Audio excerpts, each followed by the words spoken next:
கரூர் கூட்ட நெரிசல் சம்பவம் தொடர்பான அந்த சிபிஐ விசாரணை முடிவடைஞ்சிருக்கு. தாவேகா தரப்புலையும் நிறைய ஆதாரங்கள்லாம் கொடுத்துருக்கதா செய்தி ஊடகங்கள் செய்தி வருது. என்ன மாதிரியான ஆதாரங்கள் கொடுத்துருக்காங்க? அதோட இந்த விசாரணை முடிவில் என்ன சார் தெரிய வந்திருக்கு? ஃபர்ஸ்ட் விசாரணை இன்னும் முடியவில்லை. போலீஸ் வசமாக மாட்டிட்டாங்க. கரூர் எஸ்பியாக இருக்கக்கூடிய ஜோஷ் தங்கையா என்பவரின் வாழ்க்கை இதோடு முடிந்து விட்டது. ஆணவத்தில் இருந்தாங்கன்னா எங்கே போகுது இந்த கேஸு? நம்மளே தானே வச்சு விசாரிக்க போகிறோம். அதிரடி அஸ்ஸா இருக்கார்ல, இஷ்டத்துக்கு உருட்டலான்னு இவர்களுக்கு விருப்பம் போல ஆவணங்களை தயார் செய்து விட்டார். அந்த எஃப்ஐஆர் எப்படி வடிவமைக்கப்பட்டிருந்தது என்றால், முழுக்க முழுக்க தாவேக நிர்வாகிகள் செயல்பாட்டால் 41 பேர் உயிரிழந்தனர் என்று அந்த எஃப்ஐஆர் வடிக்கப்பட்டிருந்தது. இப்போ சிபிஐ அதிகாரிகள் இப்படி போட்டிருக்கிய எந்த அடிப்படையில் இதை சொல்லியிருக்க சொல்லு.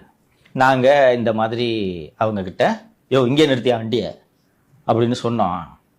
அவங்க கேட்காம அங்கே தான் போய் நிறுத்துவோம் அப்படின்னு அவங்க சொன்னாங்க. இந்த பேச்சை கேட்காம போனதுனால தான் சார் இவ்வளோ பேசிட்டாங்க சார் அப்படின்னு ஒரு உருக்கமாக ஒரு எஃப்ஐஆர் போட்டிருந்தாங்கல்ல. இப்போ சிபிஐ அதிகாரிகள் மணிவண்ணன்ட்டையும் டிஎஸ்பி செல்வராஜ்கிட்டையும் ஜோஸ் தங்கையா கிட்டையும் எப்போ ராஜா சொன்னேன், யார்கிட்ட ராஜா சொன்னேன் அப்படின்னு கேட்குறாங்க. சொன்னேன்னு சொல்கிறேன்ல, அங்கே யார் அக்யூஸ்டு? மதியழகன், புஷியானது, நிர்மல்குமார், இவங்ககிட்டலாம் சொன்னேன்னு சொல்லியிருக்கீங்கல்ல.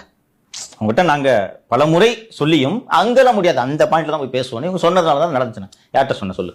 அவர்கிட்ட சொன்னேன். எப்போ சொன்னாங்களோ உங்கள்கிட்ட? இல்லை சார். சரி, எப்படி சொன்னேன்? ஃபோன் மூலமாக சொன்னேன். சரி, ஃபோனில் பேசிட்டு எடுத்துக்காட்டு, லாக் காட்டு. இல்லை, இவங்க கேட்டஸ்லாம் ஒப்படைச்சிட்டாங்க. இந்தாங்க சார், நாங்கள் எதையுமே டெலிட் பண்ணல, நாங்கள் வச்சுங்க. எங்கேயா ஃபோன் பண்ணுன்ற ஃபோனே வரல. யார்கிட்ட சொன்னேன்? இல்லை, டிரைவர்கிட்ட சொன்னேன். டிரைவர்கிட்ட சொன்னியா? எப்போ சொன்னேன் டிரைவர்கிட்ட? இந்த இடத்துல சொன்னேன் நான்.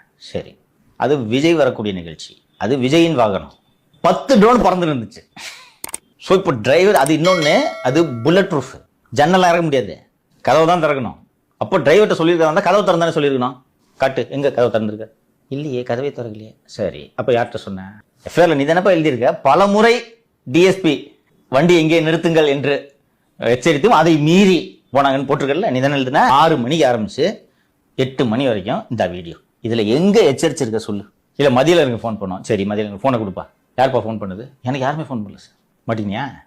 ஸோ வண்டியை அந்த இடத்திற்கு செல்லாமல் இந்த இடத்திலேயே நின்று பிரச்சாரத்தை தொடங்குங்கள் என்று இவர்கள் சொன்னதற்கான எந்த ஆதாரத்தையும் காவல்துறையால் சமர்ப்பிக்க முடியவில்லை.